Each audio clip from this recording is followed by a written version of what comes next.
السلام علیکم، آپ کے اپنے چینل میں خوش آمدید۔ یار آپ لوگ چینل سبسکرائب نہیں کر رہے ہیں، میری آپ سے درخواست ہے برائے مہربانی اس چینل کو ضرور سبسکرائب کر دیں تاکہ آئندہ آنے والے دنوں میں اچھی اچھی کہانیاں آپ اس چینل پر سن سکیں۔ شکریہ۔ آئیے آج کی کہانی شروع کرتے ہیں۔ خونی سڑک پارٹ 1۔ رات آدھی سے زیادہ گزر چکی تھی۔ اندھیرے کے سبب سڑک پر گہرا سکوت طاری تھا۔ سڑک کے دونوں اطراف دور دور تک ایک طویل میدانی سلسلہ تھا جس میں بہت سی جھاڑیاں اور پودے کثرت سے اگے ہوئے تھے۔ یہ طویل میدانی سلسلہ جا بجا اونچے نیچے ٹیلوں پر مشتمل تھا۔ ہر طرف سناٹے کا راج تھا۔ ایسے میں ایک کار کی تیز روشنی ابھری۔ اس نے سناٹے کو احساس کو مجروح کر دیا۔ کار میں دو لوگ سوار تھے، ایک لڑکا اور ایک لڑکی۔ لڑکے کی عمر 26 سال کے آس پاس اور جبکہ لڑکی کی عمر 24 سال کی تھی۔ لڑکی نے دلہن کا جوڑا زیب تن کر رکھا تھا اور وہ فل میک اپ میں تھی۔ صاف لگ رہا تھا کہ وہ اپنی شادی چھوڑ کر بھاگی ہے۔ لڑکے نے عام سی جینس اور ٹی شرٹ پہن رکھی تھی۔ ہم نے گھر سے بھاگ کر کوئی غلطی تو نہیں کی؟ لڑکی نے مسکرا کر لڑکے سے کہا۔ نہیں، محبت اور جنگ میں سب جائز ہے۔ ویسے بھی تمہارے گھر والے راضی نہ تھے۔ لڑکا مسکرا کر بولا۔ گھر والے راضی کیسے ہوتے؟ تم کوئی جاب بھی تو نہیں کرتے؟ لڑکی نے کہا۔ تم جانتی ہو میں نوکری کے حصول کے لیے کیا کچھ نہیں کر رہا۔ لڑکی نے ٹھنڈی سانس لی اور اس بات میں سر ہلا کر خاموش ہو گئی۔ چند ہی لمحے گزرے ہوں گے، وہ لڑکی یکدم چونک کر بولی۔ سرفراز، ہم کہاں جا رہے ہیں؟ ہم لوگ دانش کے گھر جا رہے ہیں۔ یہ رات گزار کر ہم لوگ شادی کر لیں گے اور کل دوسرے کسی شہر نکل جائیں گے۔ مگر یہ راستہ دانش کے گھر کو نہیں جاتا، لڑکی نے جواب دیا۔ یہ شارٹ کٹ راستہ ہے، وہ ہم جلد دانش کی طرف پہنچا دے گا۔ کہیں یہ وہ یہی خونی راستہ تو نہیں جس کے بارے میں مختلف باتیں مشہور ہیں؟ لڑکی نے ڈرتے ہوئے کہا۔ کار بڑی ہی تیز رفتاری سے اندھیرے کو چیرتی ہوئی آگے بڑھ رہی تھی۔ لڑکی کی بات سن کر سرفراز کچھ دیر تک خاموش رہا، پھر ہاں میں گردن ہلائی اور اس کی طرف غور سے دیکھ کر بولا۔ صدف، تم ایک پڑھی لکھی لڑکی ہو اور آج کے دور میں یہ سب باتیں محض افسانوی ہیں۔ اس نے سڑک کی جانب دیکھتے ہوئے جواب دیا تھا۔ اس کے بعد صدف کہنے لگی، اس سڑک کے بارے میں جو بھی باتیں ہیں وہ جھوٹ تو نہیں ہو سکتی۔ میرا مشورہ ہے کہ صدف کے جملے منہ ہی منہ میں رہ گئے اور اس کے حلق سے دل خراش چیخ نکلی۔ ایک زوردار دھماکہ ہوا تھا جو اس نے سنا تھا، ساتھ ہی کار کا توازن بگڑ گیا۔ کار کے بونٹ سے کوئی چیز ٹکرائی تھی جسے سرفراز نے صاف دیکھا تھا۔ وہ نہ جانے کیا چیز تھی جس کی چمکتی سرخ آنکھیں تھی، جس کی ایک ہی جھلک اس کو نظر آئی تھی۔ کار لہراتی ہوئی دائیں طرف والے میدانی حصے میں اتر گئی۔ گاڑی تھوڑی ہی دور چلی ہوگی کہ کسی چیز سے ٹکرا کر رک گئی اور سرفراز کا سر کار کے اسٹیئرنگ سے ٹکرایا۔ سر پر لگنے والی چوٹ کافی زیادہ تھی جس سے وہ فوراً ہی بے سدھ ہو گیا۔ صدف نے چیختے ہوئے سرفراز کو ہلایا لیکن اس نے کوئی حرکت نہ کی۔ باہر بالکل سناٹا تھا۔ کار میں سرفراز بے ہوش پڑا تھا اور صدف اکیلی تھی۔ دل میں عجیب و غریب خیالات آنے لگے۔ اس سڑک سے جڑے ہوئے تمام پراسرار واقعات اس کے دل و دماغ پر گھومنے لگے۔ اگر اس کو پتہ ہوتا کہ سرفراز اس سڑک سے کار گزارے گا تو وہ کبھی بھی اس سڑک سے اس کو نہ آنے دیتی، لیکن اب کیا ہو سکتا تھا؟ کچھ تو کرنا تھا۔ چنانچہ صدف ڈرتے ڈرتے کار سے اتری۔ اس نے دیکھا کہ کار کے بونٹ پر بہت سا خون پڑا ہے۔ ہو سکتا ہے یہ اسی چیز کا خون ہو جو چیز کار سے ٹکرائی ہوگی۔ وہ تھوڑا سا آگے بڑھی۔ یہ دیکھ کر وہ تھوڑا چونک گئی کہ کار ایک طویل قدیم مجسمے سے ٹکرا کر رکی ہے۔ اس نے غور سے اس مجسمے کو دیکھا اور دوسرے ہی پل یہ مجسمہ اس کو بہت عجیب سا لگا۔ صدف کو کچھ سمجھ میں نہیں آیا یہ کس قسم کا مجسمہ ہے۔ اندھیرے کے سبب اس کے خد و خال ٹھیک طرح سے واضح نہیں تھے۔ بس اتنا ہوا کہ اس کو خوف کی ایک لہر اپنے اندر دوڑتی ہوئی محسوس ہو رہی تھی۔ وہ حیرت اور خوف سے اس مجسمے کو دیکھ رہی تھی۔ اچانک اس کے کندھے پر کسی نے ہاتھ رکھا۔ ہاتھ کے رکھتے ہی صدف پوری طرح سے اچھل پڑی۔ اس کے حلق سے چیخ نکل گئی۔ اس نے مڑ کر دیکھا تو پھر تو چیخوں کا نہ رکنے والا سلسلہ جاری ہو گیا۔ اس نے جس کو دیکھا وہ بہت ہی خوفناک تھا۔ اس کی لال سرخ آنکھیں تھیں جس میں وحشت دیکھ کر وہ کانپ کر رہ گئی، اور دوسرے ہی پل یہ جو بھی چیز تھی اس نے صدف کو اپنے کندھے پر ڈال لیا۔ دوسرے دن سرفراز کی لاش پولیس نے اسی سڑک پر دریافت کی تھی، اور لاش کی یہ حالت تھی کہ اس کے جسم اور چہرے پر جا بجا زخموں کے نشانات تھے۔ جسم میں خون بے حد کم تھا۔ یوں لگتا تھا کہ کسی درندے نے بڑی ہی بے دردی سے سرفراز کا خون پیا ہے۔ پولیس رپورٹ کے مطابق سرفراز گزشتہ رات شہر کے ایک باعزت بزنس مین نثار احمد صاحب کی لڑکی کو اس کی شادی سے بھگا کر لے گیا تھا۔ اب پولیس کو اس کی لاش ملی ہے اور لڑکی کا کچھ پتہ نہیں چل رہا۔ کاشف خان شہر کے ایک معروف بزنس مین تھے۔ انہیں اپنے بزنس کے سلسلے میں بیرون ملک سفر کرنا پڑتا تھا۔ چند سال پہلے تک کاشف اتنا کامیاب کاروباری نہ تھا، بس چھوٹا موٹا سا کاروبار تھا جس کو چلانے کے لیے بے حد پاپڑ بیلنے پڑتے تھے۔ لیکن اس کی محنت اور لگن نے اس کے کاروبار کو 10 سال میں بلندی اور عروج عطا کیا۔ عروج حاصل ہونے کے بعد بھی اس کے انداز میں تکبر پیدا نہیں ہوا تھا، ہر ایک سے محبت اور عاجزی سے ملتا تھا۔ اس کی محنت کی وجہ سے ملک کی سب سے بڑے کپڑے کی انڈسٹری اس کے ساتھ کاروباری سودے پر راضی ہوئی تھی۔ وقت رات 8 بجے طے پایا تھا۔ کاشف رات 7 بجے گھر سے نکل گیا۔ بیگم ایک خالص گھریلو عورت تھی۔ وہ ہمیشہ ہی ان بے وقت کی کاروباری میٹنگ سے چڑ ہی کھاتی تھی۔ چنانچہ جب وہ گھر سے نکلا تو اس نے ناک بھویں چڑھائی تھی، لیکن ہنس کر ڈھالتے ہوئے کاشف بھی گھر سے نکل آیا تھا۔ جلد پہنچنے کے لیے اس نے ایک مختصر راستے کو چنا تھا۔ کاشف جانتا تھا کہ اگر وہ مختصر راستے سے نہیں جائے گا تو شدید قسم کی ٹریفک جام میں پھنس جائے گا، جو کہ اس کو ہرگز گوارا نہ تھا۔ یہ راستہ جو اس نے چنا تھا یہ وہی راستہ تھا جس کو اختیار کرنے پر پابندی تھی۔ اس کی وجہ سے اس سڑک پر ہونے والی پراسرار اموات تھی۔ پہلے اس سڑک پر خاصی آمد و رفت ہوا کرتی تھی۔ اس کے بعد آہستہ آہستہ لوگوں میں ڈر اور خوف پھیلنے لگا تھا۔ بہت جلد یہ خونی سڑک کے نام سے مشہور ہو گئی۔ اس کی وجہ لوگوں کی لاشیں تھیں جو کہ اس سڑک سے ملا کرتی تھی۔ وہ لاشیں بربریت اور دہشت کا اعلیٰ نمونہ ہوا کرتی تھی۔ لاش کے چہرے اور جسم پر زخموں کے بے جا نشانات ہوتے اور جسم میں خون بے حد کم پایا جاتا، جس سے ایسا لگتا کہ یہ کسی درندے کا کارنامہ ہے۔ جب اس طرح کے واقعات بہت زیادہ بڑھ گئے تو حکومت کی طرف سے انکوائری ٹیم تشکیل دی گئی، لیکن ٹیم کے ممبران بھی ان حادثات کا شکار ہو گئے۔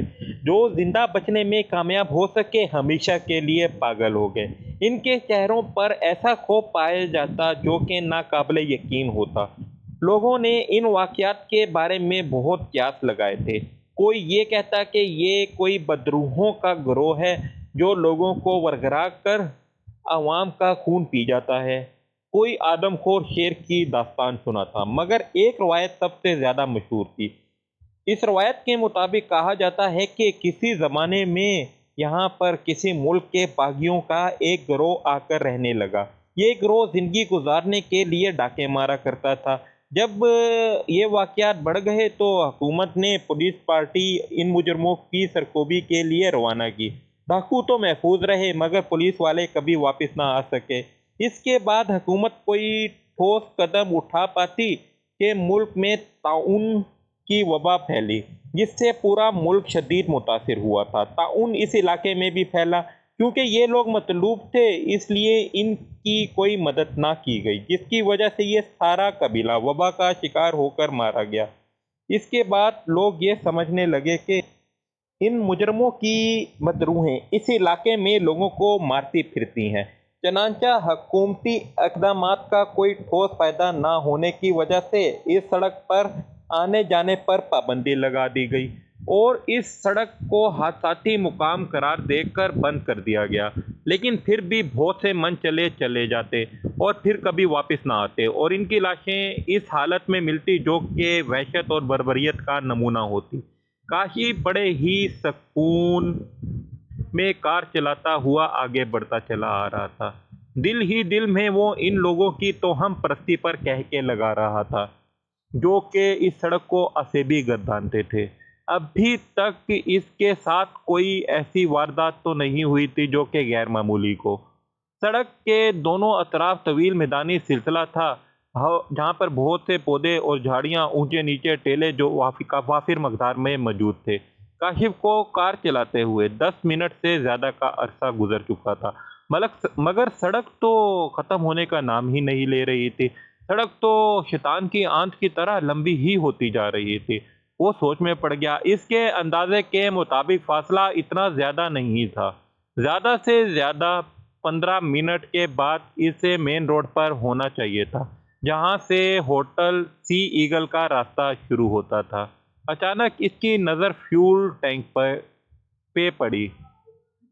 فیول کا نشان بتانے والی سوئی زیرو کی جانب اشارہ کر رہی تھی، مطلب پیٹرول ختم ہونے والا ہے۔ اب شدید قسم کی پریشانی کاشف کے چہرے پر آنے لگی۔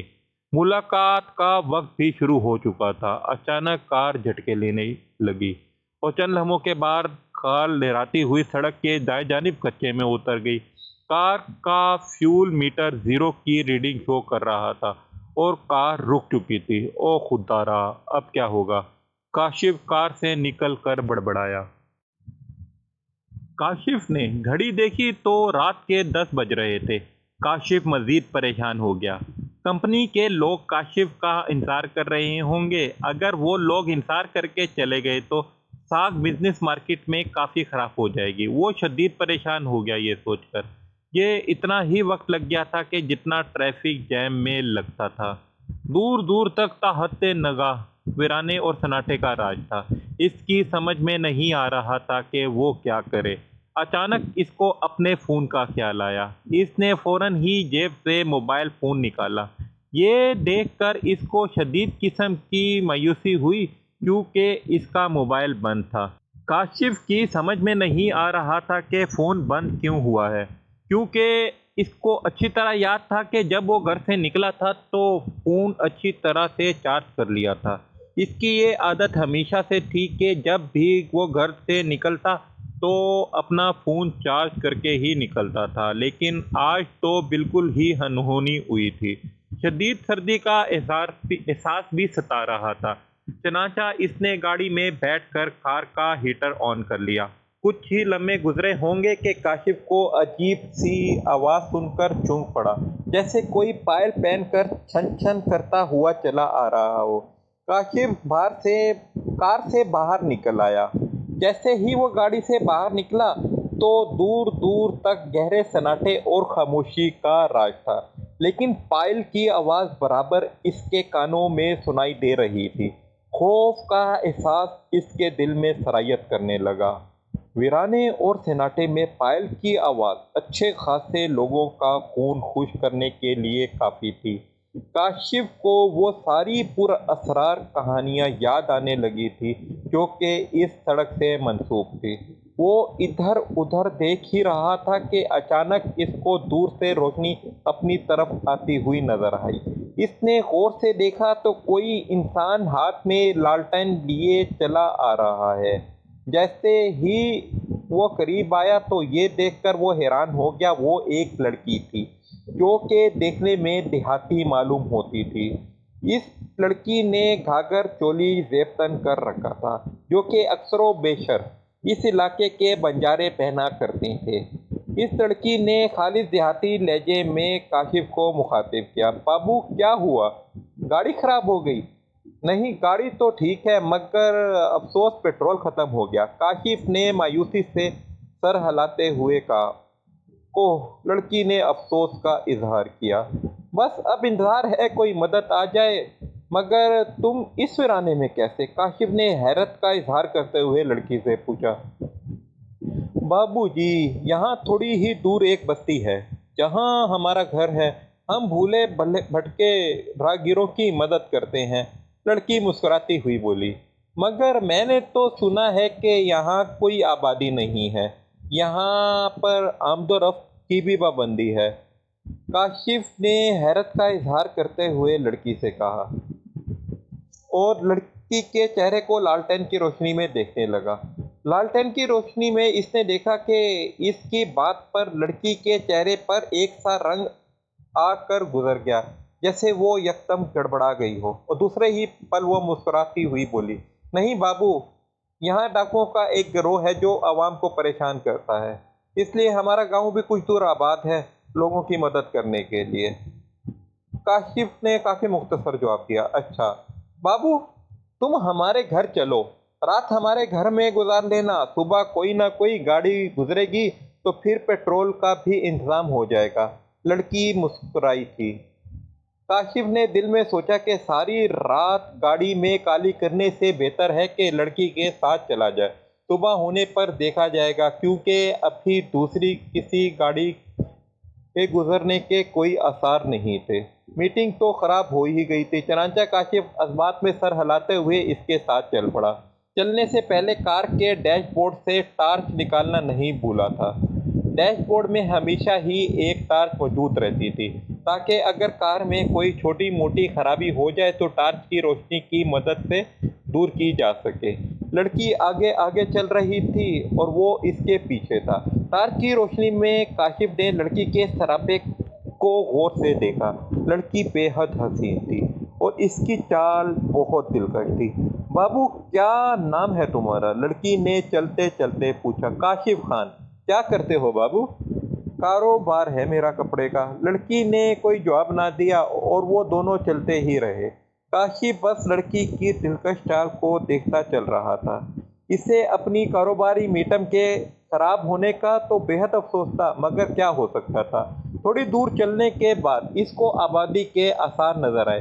چاند کی روشنی میں مکانوں کے دھندلے اور سائے دیکھ کر اس کا حوصلہ بلند ہو گیا۔ آبادی دیکھ کر امید جاگ گئی کہ چلو رات کا کوئی انتظام ہو گیا، ورنہ پہلے اس کے دل و دماغ میں یہی تھا کہ کہیں لڑکی جھوٹ نہ بول رہی ہو۔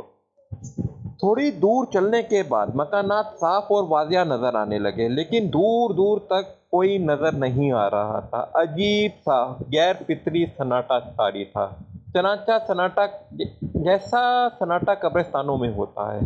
وہ اس چیز کو محسوس کیے بغیر نہ رہ سکا۔ اتنا سناٹا کیوں ہے؟ بالکل غیر فطری سا۔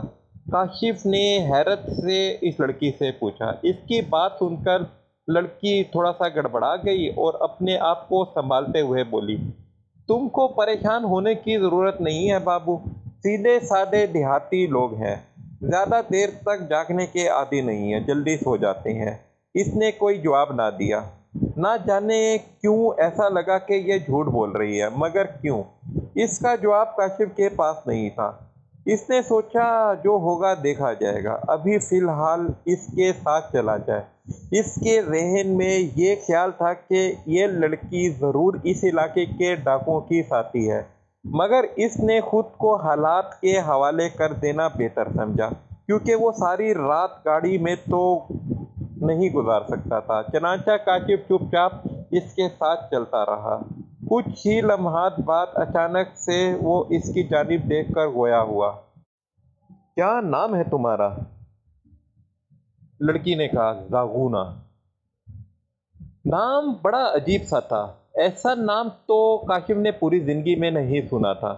لڑکی کاشف کو مسلمان معلوم نہیں ہوتی تھی، مگر اس نے اس کا دل رکھنے کے لیے اس کے نام کی تعریف کرتے ہوئے کہا، بہت خوبصورت نام ہے جو کہ تم پر بہت جچ رہا ہے۔ اپنی تعریف پر کاشف نے اس کے ہونٹوں پر مسکراہٹ دیکھی، جس میں احساس تفاخر نمایاں تھی۔ اس کی مسکراہٹ کاشف کو سپاٹ اور کھوکھلی لگی، بالکل غیر فطری، زندگی کے ہر احساس سے عاری۔ کاشف کوشش کے باوجود بھی اس میں زندگی تلاش نہ کر سکا۔ اچانک لڑکی نے مسکرا کر کاشف کو مخاطب کیا، تم مجھے توہم پرست انسان معلوم ہوتے ہو۔ اگر بستی میں